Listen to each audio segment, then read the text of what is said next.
The mystery of the forgotten Kingdom. చాలా కాలం క్రితం పర్వతాల అవతల ఒక దేశంలో సోమపురం అనే పేరుగల రాజ్యం ఉండేది.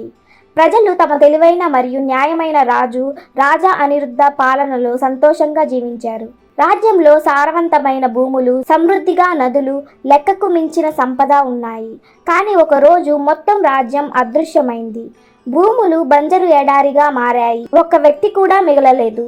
ప్రయాణికులు వింతగా పొగమంచుతో కప్పబడిన శిథిలాలను మాత్రమే చూశారు. ఏం జరిగిందో ఎవరికీ తెలియదు. కాలక్రమేణా సోమపురం పురాణగాథగా మారిపోయింది. చాలా సంవత్సరాల తరువాత పొరుగు రాజ్యమైన కళింగ నుండి విక్రమాదిత్య అనే యువరాజు ఈ కథను విన్నాడు.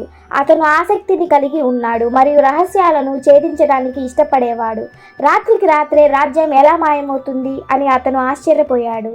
నిజాన్ని బయటపెట్టాలని నిర్ణయించుకున్నాడు. అతని తండ్రి చంద్రప్రకాష్ రాజు అతన్ని హెచ్చరించాడు. సోమపురం శిథిలాల్లోకి ప్రవేశించిన వారెవ్వరూ తిరిగి రాలేదు. ఇది శాపమైంది. కానీ విక్రమాదిత్యుడు నిర్భయుడు. తన కత్తి, కొన్ని సామాగ్రి మరియు తన గుర్రం చిత్రకతో అతను తన ప్రయాణానికి బయలుదేరాడు. విక్రమాదిత్య నదులు, దట్టమైన అడవులు దాటుకుంటూ రోజుల తరబడి ప్రయాణించి చివరకు సోమపురం ఉన్న బంజరు భూమికి చేరుకున్నాడు. ఒక చల్లని గాలి వీచింది మరియు ఒక వింత నిశ్శబ్దం శిథిలాల చుట్టూ ఆవరించింది. అతను ముందుకు అడుగు పెట్టినప్పుడు లోతైన స్వరం ప్రతిధ్వనించింది. వెనక్కి తిరగండి యాత్రికుడా, లేదంటే మాయమైపోతారు. యువరాజు తన కత్తిని బిగించి, నేను సత్యాన్ని వెతుకుతున్నాను, నువ్వే చూపించు అని అన్నాడు. పొగమంచు నుండి ఒక వ్యక్తి ఉద్భవించాడు. అతను పొడవాటి గడ్డంతో తెల్లని వస్త్రాలు ధరించి ఉన్న వృద్ధ ఋషి. నేను ఋషి అగత్యుణ్ణి అని అతను అన్నాడు. సోమపురం ప్రమాదవశాత్తు మాయమైంది కాదు, దాని సొంత దురాశ చేత అది శపించబడింది.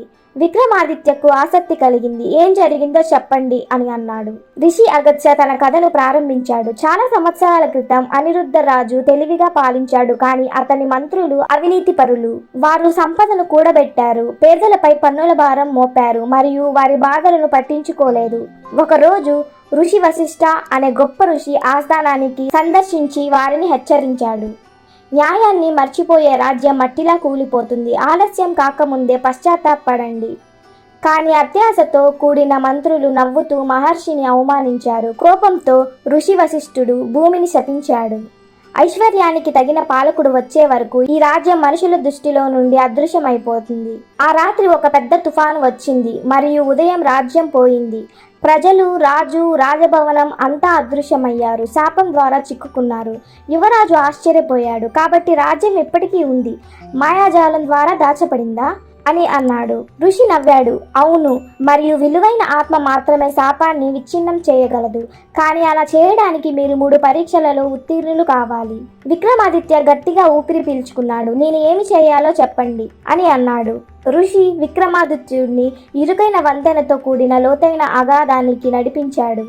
నిజం మాట్లాడే వాళ్ళు మాత్రమే దాటగలరు అన్నాడు ఋషి. విక్రమాదిత్యుడు అడుగు ముందుకు వేయగా ఒక స్వరం వినిపించింది. నువ్వు యువరాజువి, నువ్వు ఈ రాజనిధిని వెతుకుతున్నావు, న్యాయం కాదు, ఒప్పుకో, నువ్వు దాటిపోవచ్చు అని అంది. ఒక్క క్షణం విక్రమాదిత్యుడు అబద్ధం చెప్పాలని తహతహలాడాడు. కానీ అతను గట్టిగా ఊపిరి పీల్చుకొని, అవును, నేను నిధి గురించి ఆసక్తిగా ఉన్నాను. కానీ ఇప్పుడు నేను శాపం ద్వారా చిక్కుకున్న అమాయక ప్రజలను విడిపించడానికి ప్రయత్నిస్తున్నాను అని అన్నాడు. వంతెన గట్టిగా ఉంది మరియు అతను సురక్షితంగా దాటాడు. మొదటి పరీక్ష పూర్తయింది. యువరాజు బంగారం, ఆభరణాలు మరియు అమూల్యమైన సంపదతో నిండిన గొప్ప రాజభవనంలోకి ప్రవేశించాడు. ఒక అందమైన కంఠం మెల్లిగా వినిపించింది. నీకు ఏది కావాలంటే అది తీసుకో, నువ్వు రాకుమారుడివి, ఈ సంపద ఎవరికీ చెందదు అని అంది. విక్రమాదిత్యుడు టెంప్ట్ అయ్యాడు. కానీ అతను ఋషి మాటలు గుర్తుకు తెచ్చుకున్నాడు. నిజమైన రాజు తనది కానిది తీసుకోడు అని అతను గట్టిగా చెప్పాడు.